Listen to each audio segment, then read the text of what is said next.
Welcome back viewers to your YouTube channel Maddy 6। आज हम बात करने वाले हैं अपने second type of cell death को, जो क्या होती है एपोप्टोसिस। इससे प्रीवियस वीडियो में हमने बात कर ली है नेक्रोसिस के बारे में, जो कि फर्स्ट टाइप था सेल डेथ का, जिसमें क्या होता है भाई, सेल्स जो होते हैं मतलब ग्रुप ऑफ सेल्स की डेथ होती है और साथ ही साथ मुझे उसमें इन्फ्लामेशन भी देखने को मिलती है। यही बात तो हमने पढ़ी थी किसमें, नेक्रोसिस में। सेम चीजें देखने मिली थी क्या भाई, नेक्रोसिस और एपोप्टोसिस डिफरेंट है। कैसे, हमने पढ़ चुके हैं भाई। नेक्रोसिस में क्या होता है, सेल का मर्डर होता है, और एपोप्टोसिस में क्या होता है, सेल सुसाइड करता है। इसका मतलब प्रोग्राम्ड सेल डेथ होती है। ये बात हमने पहले ही पढ़ चुके हैं, ठीक है।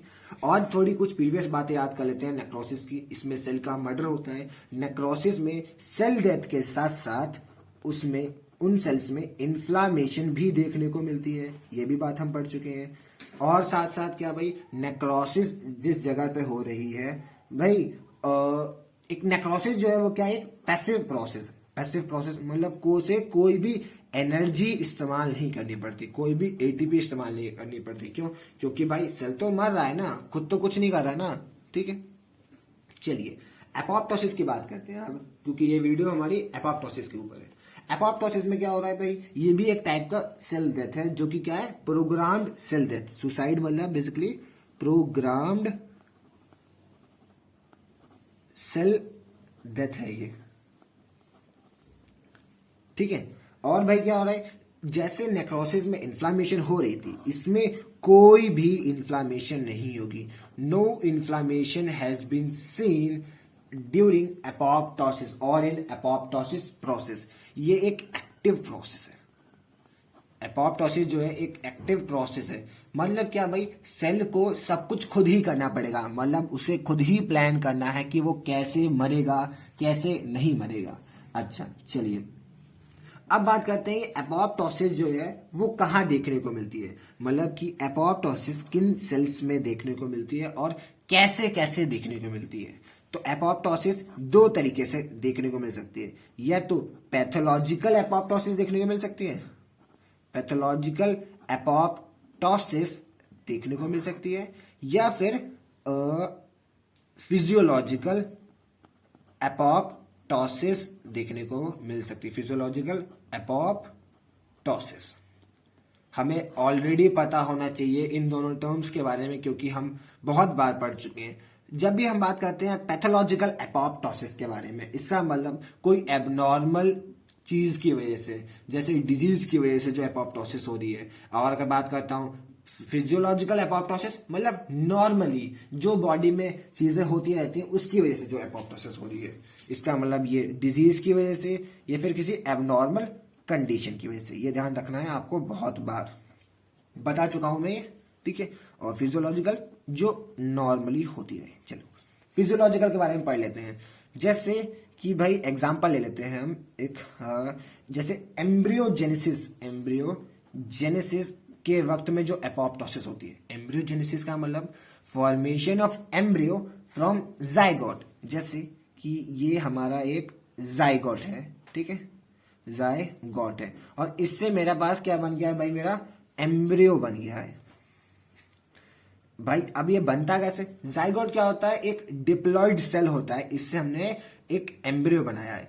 जाइगोट बेसिकली सिंगल सेल है, जिससे मैं मल्टी सेलुलर एम्ब्रियो बना रहा हूं। अब ऐसा कैसे हुआ भाई, सेल डिवीजन हो रही होगी, मतलब माइटोसिस चल रही होगी लगातार। एक सेल दो में दो, चार से भाई कितने 16 बन रहे होंगे, मतलब 8 बन रहे होंगे, सॉरी 8 से 16, 16 से 32, 32 से 64। इस तरीके से सेलुलर डिवीजन तो हो रही है। अब ग्रुप ऑफ सेल्स बन चुकी है, तो उन सेल से मुझे एक ऑर्गन बनाना होगा। मान लीजिए मेरे पास एक ग्रुप ऑफ सेल है इस तरीके से, ठीक है, और मुझे इससे लिवर बनाना है इस तरीके का कुछ, ठीक है। बाइलोब होता है लिवर, हमें सबको पता है, ठीक है। बोलते नहीं है वो कि ये बेसिकली जुड़ा हुआ होता है हमारा, ठीक है, एकदम अटैच होता है, हमें समझ में नहीं आता।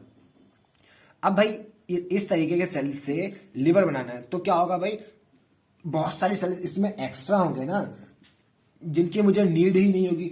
तो मैं क्या करूंगा, उन सेल्स की एपोप्टोसिस करवा दूंगा। एपोप्टोसिस करवा दूंगा।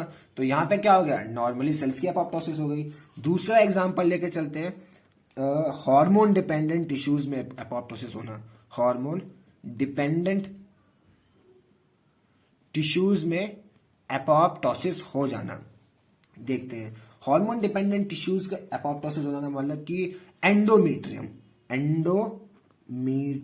एंडोमीट्रियम क्या है भाई, हमारी इनर वॉल होती है किसकी, हमारी यूट्रस की।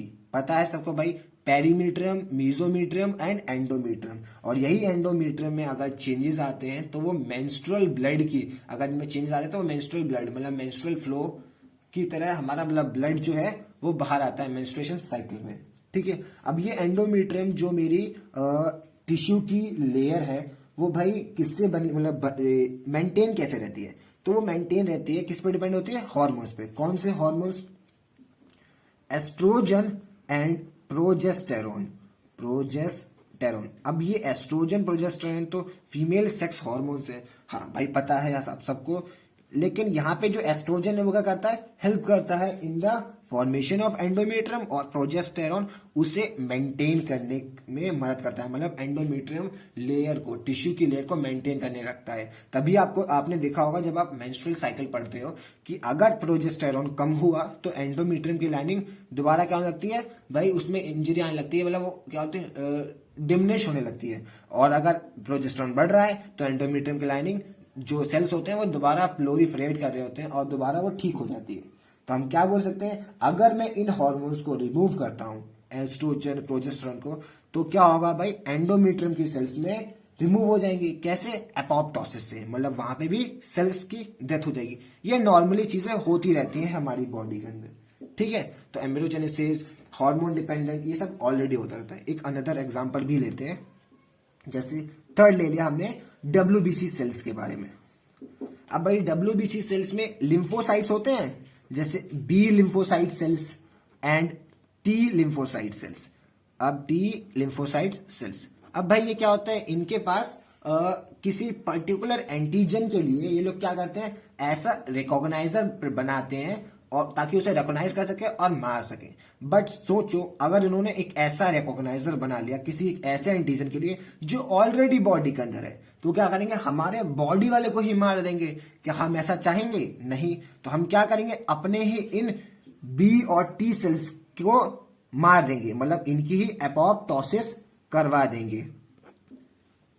क्योंकि भाई अगर मैंने ऐसा कर दिया, इन बी और टी सेल्स को छोड़ दिया बिना चेक किए, तो क्या करेंगे भाई, ये सेल्फ रिएक्टिव हो जाएंगे, मतलब क्या, मेरा ऑटो इम्यून रिस्पॉन्स दिखाने लगेंगे और खुद को ही मारने लगेंगे। तो मैं पहले ही मार दूंगा ना इन बी और टी सेल्स को। तो ये जो चीजें हैं ये आती है फिजियोलॉजिकल एपोप्टोसिस के अंदर, मतलब नॉर्मल जो एपोप्टोसिस हो रहा है बॉडी के अंदर। ठीक है भाई, एम्ब्रियोजेनेसिस नॉर्मल हो रहा होता है, हार्मोन डिपेंडेंट टिश्यू जो एंडोमेट्रियम की लाइनिंग है वो वाला नॉर्मल होता है, और डब्ल्यूबीसीज में जो बी और टी सेल्स, ये सारे जो एग्जांपल्स हैं ये किसके हैं, फिजियोलॉजिकल एपोप्टोसिस के। अब हम बात करते हैं किसके बारे में, पैथोलॉजिकल एपोप्टोसिस के बारे में। मतलब भाई कि अगर कोई एबनॉर्मल कंडीशन आ रही है उसमें जो एपोप्टोसिस होगी, पैथोलॉजिकल एपोप्टोसिस। अब पैथोलॉजिकल एपोप्टोसिस मैं बता चुका हूं कि भाई एबनॉर्मल कंडीशंस, कोई डिजीज की वजह से। तो मान लीजिए कि अभी कुछ सेल्स हैं आपकी किसी एक टिश्यू के, हाँ, जिनमें क्या हो रखा है, कैंसर बन रहा है। ठीक है, कैंसर ग्रो कर रहा है, मतलब कैंसरस सेल्स है।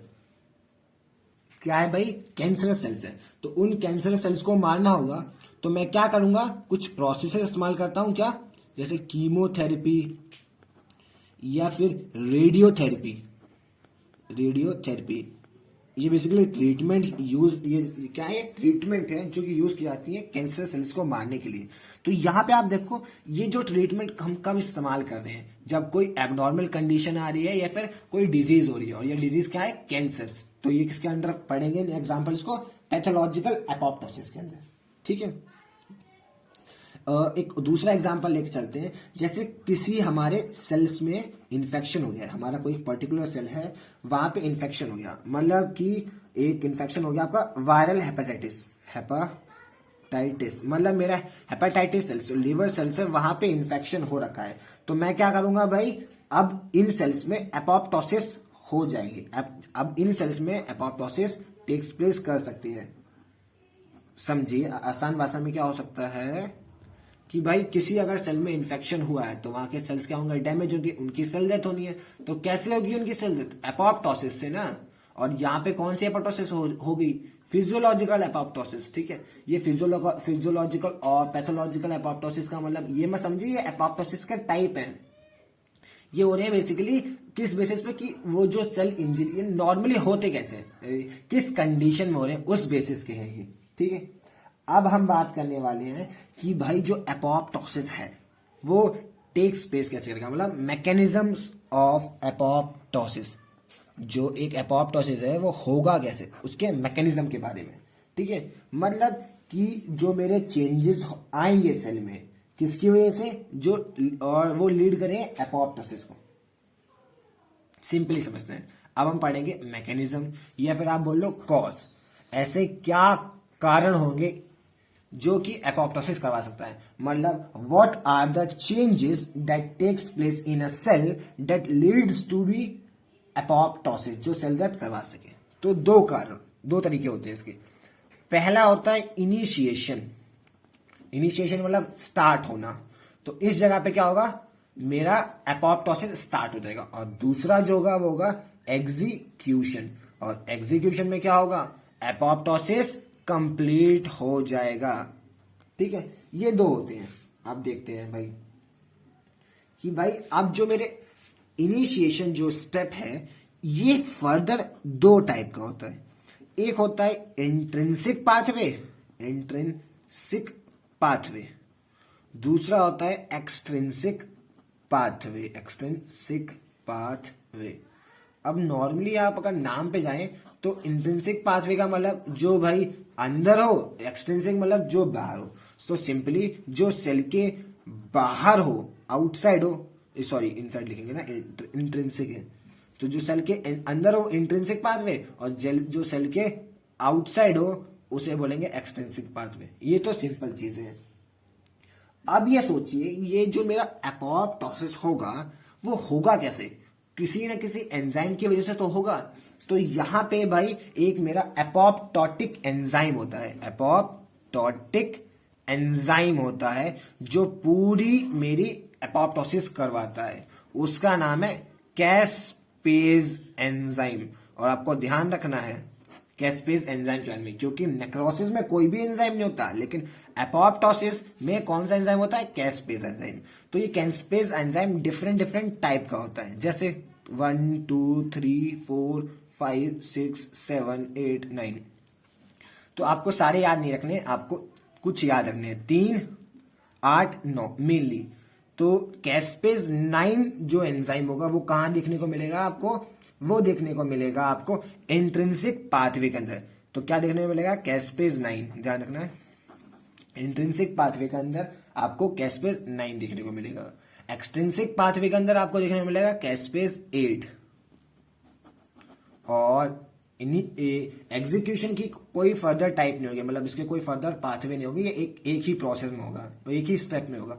इसके अंदर होगा कैस्पेज 3। याद रखने का सिंपल तरीका क्या है, इनिशिएशन देन एग्जीक्यूशन। इनिशिएशन में 2 स्टेप, क्या भाई, intrinsic pathway, extrinsic pathway, then execution. 9 8 3, simple. चलिए अब पढ़ते हैं किसके बारे में, इंट्रिंसिक पाथवे को बारे में। ठीक है, अब यहां पे एक चीज और देख लीजिए कि भाई एपोप्टोसिस स्टार्ट होगी और वो क्या करेगी, खत्म भी होगी। इस तरीके से होगी ना, पहले इनिशिएशन फिर एग्जीक्यूशन। इनिशिएशन में 2 चीजें हैं, क्या चीजें हैं भाई, मेरा इंट्रिंसिक और एक्सट्रिंसिक। ये आती है मेरे किसके अंदर, पूरी इनिशिएशन के अंदर, इंट्रिंसिक, ऐसे याद रख लिया, एक्सट्रिंसिक और एग्जीक्यूशन। तो चाहे मेरा इंट्रिंसिक से हो तब भी एग्जीक्यूशन आएगा, चाहे मेरा किससे हो, एक्सट्रिंसिक से हो, तब भी एग्जीक्यूशन आएगा। तो फर्स्ट स्टेप ये होगा या फिर ये होगा, कुछ भी हो सकता है, डिपेंड करेगा किस तरीके से हो रही है। लेकिन सेकंड स्टेप हमेशा क्या होगा भाई, मेरा एग्जीक्यूशन वाला। ठीक है, चलिए स्टार्ट करते हैं किसको लेके, इंट्रिंसिक पाथवे को लेके। इंट्रिंसिक पाथवे, हमने पढ़ा है भाई इंट्रिंसिक पाथवे क्या होगा, इनसाइड होगा सेल के। तो ये मेरा सेल है नॉर्मल, ठीक है, ये भाई न्यूक्लियस हो गया। यहां देखिए होता है आपका क्या भाई, ये होता है आपका माइटोकॉन्ड्रिया। ध्यान रखना है इन सब चीजों को, ठीक है, क्योंकि थोड़ा सा मुश्किल है, मुश्किल नहीं है मतलब थोड़ा सा कॉम्प्लिकेटेड हो जाएगा, चीजों को ध्यान से सुनने की जरूरत है। माइटोकॉन्ड्रिया, माइटोकॉन्ड्रिया क्या करता है भाई, एटीपी फॉर्म करता है, एटीपी फॉर्मेशन। एटीपी कैसे बनती है, जब आप बायोकेमिस्ट्री पढ़ते हो तो उसमें आप कुछ प्रोसेस के बारे में पढ़ते हो। तो क्या होती है भाई, सच पहले क्या होते हैं, ग्लाइकोलिसिस होती है, देन भाई क्या होती है, क्रैब्स साइकिल होती है, देन भाई ईटीसी साइकिल होती है। ईटीसी मतलब एक्सेट्रा नहीं, इलेक्ट्रॉन ट्रांसपोर्ट चेन साइकिल, ठीक है। तो जब आप ईटीसी साइकिल पढ़ते हो तो इसमें आप एक पिगमेंट बोलो या फिर आप एक केमिकल बोलो, उसके बारे में पढ़ते हो, जो क्या होता है, साइटोक्रोम सी, ये होता है। और आपको याद होना चाहिए कि जो ईटीसी साइकिल होती है वो माइटोकॉन्ड्रिया के अंदर होती है, ठीक है। तो ये जो साइटोक्रोम सी पिगमेंट होगा वो कहां पे प्रेजेंट होगा, इस माइटोकॉन्ड्रिया के अंदर, ठीक है। तो अगर ये मेरा भाई क्या नाम है, ये मेरा इंट्रिंसिक पाथवे के अंदर मतलब माइटोकॉन्ड्रिया जो है इसके अंदर साइटोक्रोम सी पिगमेंट है। अगर ये साइटोक्रोम सी पिगमेंट किसी भी तरीके से मेरे साइटोप्लाज्म में आ गया, जैसे ये साइटोक्रोम सी पिगमेंट मेरे किसके अंदर आ गया, साइटोप्लाज्म में आ गया, ठीक है। तो भाई साइटोप्लाज्म में एक मेरा एपोप्टोटिक फैक्टर 1 भी प्रेजेंट होता है, एंजाइम है ये एक एपोप्टोटिक फैक्टर 1, F1 लिखूंगा आपसे मैं ये, ठीक है। तो ये भी प्रेजेंट होता है। तो ये दोनों अगर एक साथ मिलते हैं तो ये एक कॉम्प्लेक्स फॉर्म करेंगे, जो क्या करेगा, कैस्पेज 9 एंजाइम को एक्टिव कर देगा। क्या कर देगा, एक्टिव कर देगा। चलो सिंपली दोबारा समझ लेते हैं भाई। मेरा सेल के अंदर क्या होता है भाई, मेरा माइटोकॉन्ड्रिया होता है, और उस माइटोकॉन्ड्रिया के अंदर साइटोक्रोम सी नाम का एक पिगमेंट या बोलो या फिर केमिकल बोलो वो प्रेजेंट होता है। वो भाई नॉर्मली सेल माइटोकॉन्ड्रिया के अंदर ही रहता है, वो बाहर नहीं आ पाता। क्यों नहीं आ पाता भाई, किसी ने रोक रखा है क्या उसे, यस भाई। यहां पे एक मेरा एंटी एपोप्टोटिक, क्या एंटी एपोप्टोटिक एंजाइम होगा। एंटी एपोप्टोटिक एंजाइम का मतलब ऐसा एंजाइम जो एपोप्टोसिस होने नहीं देता। तो वो कौन होता है, BCl2। क्या होता है, BCl2। तो ये BCl2 सारे पोर्स सारे होल्स माइटोकॉन्ड्रिया के बंद रखता है, ताकि साइटोक्रोम सी बाहर ना आ सके। क्योंकि अगर साइटोक्रोम सी बाहर आएगा नहीं तो क्या होगा भाई, वो मिलेगा नहीं मेरे एपोप्टोसिस फैक्टर 1 के साथ, और कभी भी मेरा कैस्पेज 9 एंजाइम एक्टिव नहीं होगा और सेल की एपोप्टोसिस स्टार्ट नहीं होगी। ऐसा BCl2 करता है। बट अगर BCl2 की भाई डैमेज हो जाए, मतलब अगर ये एंटी एपोप्टोटिक एंजाइम्स खराब हो जाए तो क्या होगा भाई, तब क्या होगा, ये बाहर आ जाएगा ना साइटोक्रोम सी।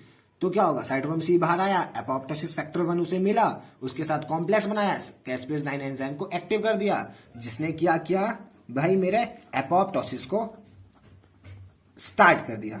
एपोप्टोसिस जो है उसने क्या किया भाई, मेरी एपोप्टोसिस को स्टार्ट कर दिया है, ठीक है।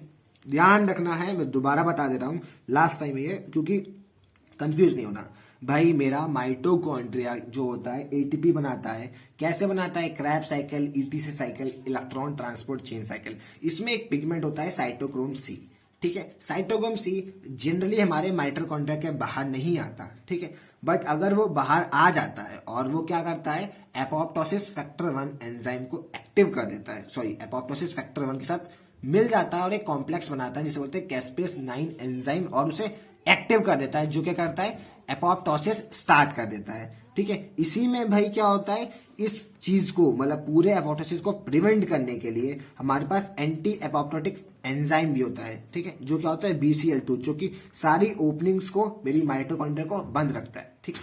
इस तरीके से तो मेरा क्या होता है भाई, एपोप्टोसिस होता है, मतलब क्या होता है, इंट्रिंसिक पाथवे काम करती है। अब एक्सट्रिंसिक पाथवे में क्या होता है भाई, एक्सट्रिंसिक पाथवे में क्या होता है, एक्सट्रिंसिक पाथवे जो आउटसाइड द सेल होगी। अब इसमें क्या है, इसमें इसमें देखो सारी चीजें क्या थी भाई, सेल के अंदर थी, इसमें नहीं, इसमें बाहर होती हैं। इसमें सेल के बाहर कुछ रिसेप्टर्स प्रेजेंट होते हैं। क्या होते हैं? सेल के बाहर ये रिसेप्टर्स प्रेजेंट हैं, और ये रिसेप्टर्स क्या कहलाते हैं? Death receptors. और इन डेथ रिसेप्टर्स के ऊपर आके कौन लगेगा? लिगेंड। इस टाइप के क्या होते हैं? लिगेंड। और इन लिगेंड को भी मैं क्या बोलता हूं? Death ligand. तो ये जाकर के भाई रिकॉग्नाइज करते हैं इनको, और इन पे जाके लग जाते हैं। तो जब भी मेरा डेथ रिसेप्टर्स और डेथ लिगेंड एक साथ लग जाते हैं तो वो कॉम्प्लेक्स फॉर्म करेंगे, और ये क्या करते हैं? मेरे कैस्पेज 8 को एक्टिव कर देंगे, मतलब 8 टाइप 8 कैस्पेज को एक्टिव कर देंगे अंदर। कैस्पेज 8 को एक्टिव कर देंगे, जो क्या करेगा? फर्दर एपोप्टोसिस की प्रोसेस को स्टार्ट कर देगा। ठीक है, तो ये मेरा क्या है? एक्सटेंसिक और इंट्रिंसिक पाथवे, जिसमें मैंने क्या पढ़ाया भाई कि चाहे मेरा इंट्रिंसिक पाथवे हो रहा हो, चाहे, तो भाई हमने क्या पढ़ा भाई, चाहे वो एक्सटेंसिक हो, चाहे वो इंट्रिंसिक हो, चाहे वो एक्सटेंसिक हो, जिसमें मेरा कैस्पेज 9 एंजाइम एक्टिव हो रहा है, कैस्पेज 8 एंजाइम एक्टिव हो रहा है, ये दोनों ही लीड करेगा मेरा किसके लिए? एग्जीक्यूटिव के लिए, जिसमें मेरा कैस्पेज 3 एंजाइम एक्टिव होगा।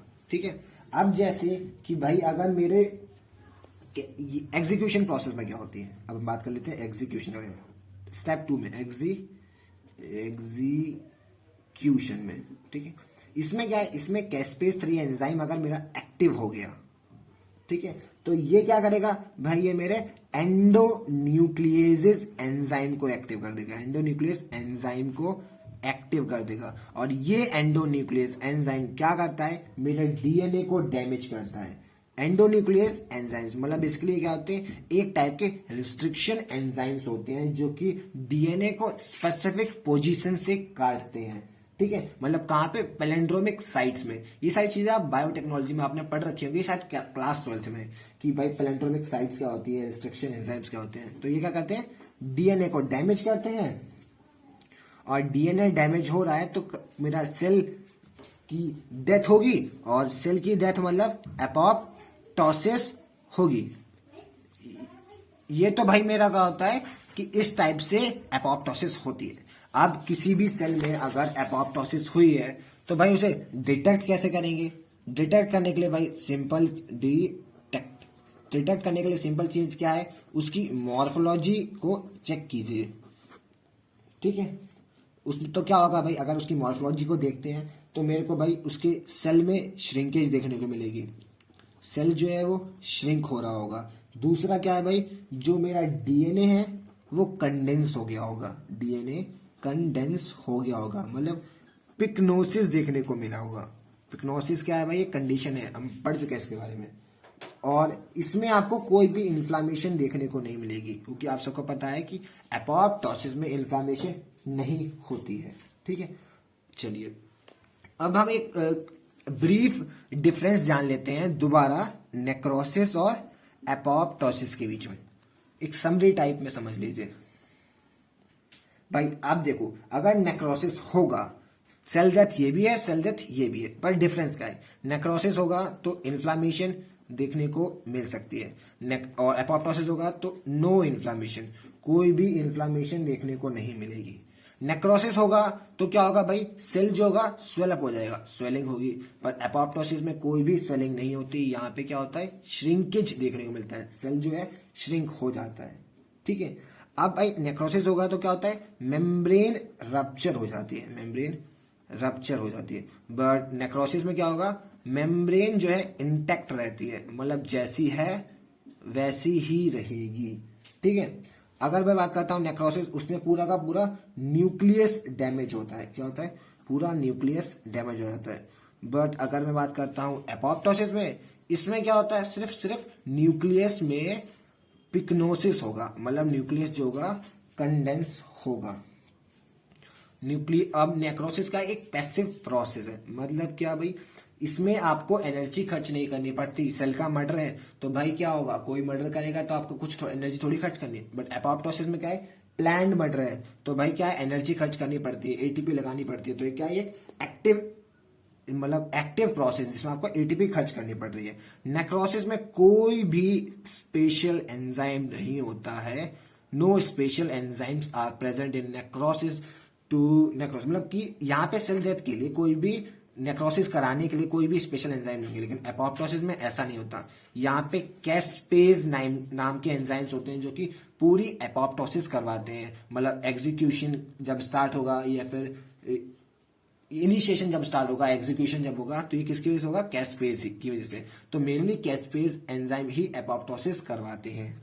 तो ये तो था हमारा भाई नेक्रोसिस और एपोप्टोसिस के बीच में एग्जांपल। अब तक हमने नेक्रोसिस एपोप्टोसिस खत्म कर लिया है। नेक्स्ट वीडियो में हम पढ़ेंगे गैंग्रीन के बारे में कि गैंग्रीन क्या होता है, जो कि एक स्पेशल टाइप ऑफ नेक्रोसिस बोल सकते हैं। मतलब वहां पे क्या होता है, चलिए कोई बात नहीं, अगली वीडियो में पढ़ेंगे, ठीक है। अगर आपको वीडियो पसंद आई है तो चैनल को लाइक कीजिए, चैनल को सब्सक्राइब कीजिए, वीडियो को लाइक कीजिए, और जैसा कि कमेंट बॉक्स सबके लिए खुला पड़ा है। अगर आपको कोई भी गलती या फिर कोई भी मिस्टेक समझ में आता है या फिर तारीफ करनी हो तो आप उसका यूज कर सकते हैं।